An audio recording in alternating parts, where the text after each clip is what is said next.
Como não pecar? Como ser santo? Essa foi uma pergunta que me fizeram num vídeo onde eu estava comentando um outro vídeo. Eu fiz um vídeo a respeito da parábola que Jesus fala em Lucas 5. E eu estava fazendo um comentário a respeito desse vídeo num outro vídeo, num segundo vídeo. E alguém me fez essa pergunta. Tá bom, se Jesus está dizendo para a gente não viver pecando, para a gente viver sem pecar, como é que a gente faz isso? Então é uma pergunta que me deixou super, hiper, mega feliz.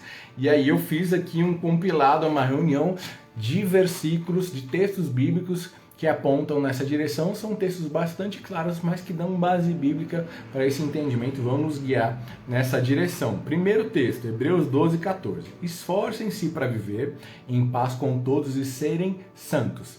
Sem a santidade, ninguém verá o Senhor. Jesus era reconhecido como justo e santo porque ele não tinha pecado.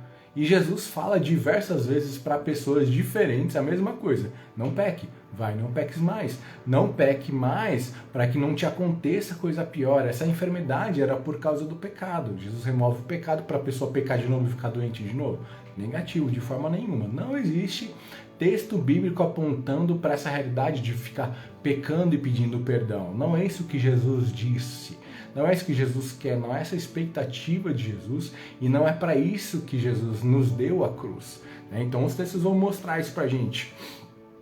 Então, 1 João 2,1. Meus filhinhos, escrevo-lhe estas coisas para que vocês não pequem. Se, porém, alguém pecar, temos um intercessor junto ao Pai, Jesus Cristo, o justo. Então o texto está dizendo aqui, não peque. Se tiver um acidente de percurso, uma exceção, ainda existe solução. O que o texto está dizendo em outras palavras, não é para ficar vivendo pecando e pedindo perdão. Se tiver pecado, Jesus perdoa os pecados. Fato, não tem como negar isso. O que Jesus não quer e não aceita é viver pecando, viver pedindo perdão. Não é isso que Jesus está dizendo para nós. Olha, Jesus sabe, essa condição de pecado.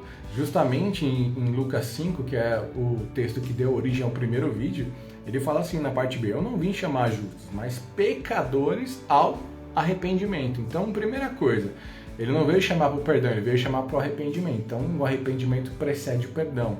Então, a gente vai entender o que é arrependimento. Se confessarmos os nossos pecados, ele é fiel e justo para perdoar os nossos pecados e nos purificar de toda injustiça. Então, a gente já viu arrependimento e confissão para depois ter perdão. Olha o que diz Provérbios 28, 13.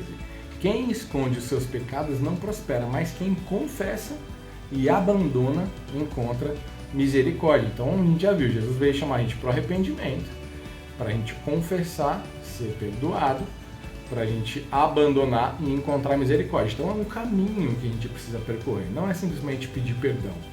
Marcos 16:16 diz assim, quem crer e for batizado será salvo, mas quem não crer será condenado. Por que do batismo? O que significa? Batismo, Jesus foi batizado. João Batista diz lá em Mateus 3,6, João Batista não, o texto de Mateus 3,6 diz que confessando os seus pecados, eram batizados por ele no Rio Jordão, falando a respeito de João Batista. E a palavra fala que João Batista preparou o caminho para Jesus, ou seja, precedendo ao perdão dos pecados, o que vem? Arrependimento. João Batista prepara o caminho de Jesus com arrependimento. O que Jesus nos chama? Pro arrependimento. Porque o arrependimento é o caminho para a gente se encontrar com ele e ter o perdão dos nossos pecados. O que é o batismo? Esse batismo é uma figura que na época era muito conhecida porque veio através de um processo de tingimento que era usado na época.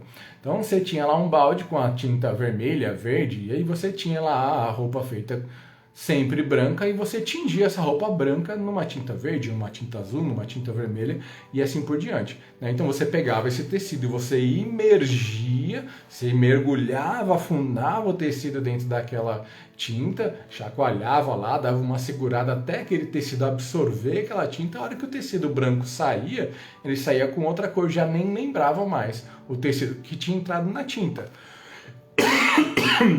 Então, o batismo, essa imersão, é justamente isso. É feito com água porque a água é símbolo do Espírito Santo, é símbolo de arrependimento. Então, a gente tem que mergulhar no arrependimento, se encharcar disso, a ponto da gente sair desse processo como alguém totalmente novo que nem lembra a pessoa que entrou dentro desse processo. tá? Em Mateus 3,8, o próprio Jesus está dizendo o seguinte: deem fruto que mostra arrependimento. Jesus fala assim, os homens são como árvores e a gente vai conhecer as pessoas pelos seus frutos. Então ele está dizendo o quê? Que a gente conhece as pessoas pelo que elas fazem, pelas atitudes delas. E Jesus está dizendo aqui que a gente tem que ter atitudes que mostrem o arrependimento. E Lucas 5 fala a respeito da roupa, de não misturar a roupa antiga com a roupa nova. Eles tinham poucas roupas, eles não tinham um guarda-roupa cheio de roupas, eles tinham uma roupa. Às vezes era uma escassez de roupa, às vezes 2 roupas. Quem era muito rico tinha mais roupa. Mas você vê o próprio Jesus falar para os discípulos: vão e não leva nem roupa reserva, não leva outra túnica não, vai com a roupa do corpo. Então, ou seja, esses caras faziam tudo com uma roupa só. Essa roupa ia se desgastando ao ponto de ficar deplorável. Imagina, os caras dormiam no chão, andavam o dia inteiro e assim por diante. Então essas roupas, elas iam sofrendo um desgaste muito maior do que a gente tem hoje em dia nas roupas.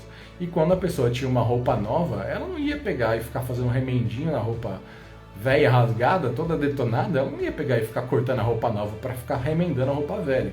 Então Jesus está usando uma figura que eles entendiam muito bem. Isso diz a respeito de não misturar. A roupa fala da condição do homem diante de Deus. Jesus está falando, não se mistura o homem antigo, antes dessa nova condição de santidade diante de Deus que a cruz nos traz, não se mistura com o homem antigo. Tá? Então, eu chamei de o caminho da santidade, né? São 5 coisas. O arrependimento, Jesus veio chamar para o arrependimento, confissão do pecado, abandonar o pecado, o perdão dos pecados que Jesus nos dá, e o último passo, que é um passo contínuo, que é esse batismo, essa imersão, a santidade e a maturidade dentro da vida cristã. E eu queria falar bem rapidinho a respeito de cada um desses pontos. Primeiro, o arrependimento. O que é arrependimento? Arrependimento significa mudança de pensamento. A palavra grega é metanoia. Metanoia significa mudar a mentalidade. Então, para que serve isso dentro desse contexto? Se eu não mudar a minha mentalidade, muito dificilmente eu vou mudar a minha atitude. Então, por exemplo, se eu acho que uma coisa não tem valor nenhum, eu vou agir dessa forma e assim por diante, né? Olha o que diz Romanos 12:2. Não se amoldem ao padrão desse mundo, mas transformem-se pela renovação da mente. Para quê? Para que sejam capazes de experimentar e comprovar a boa, agradável e perfeita vontade de Deus. Então está falando da necessidade de a gente não se amoldar. O molde é o que define, né, o formato. Então, por exemplo, tem essa tampa aqui. Nessa tampa tem um formato.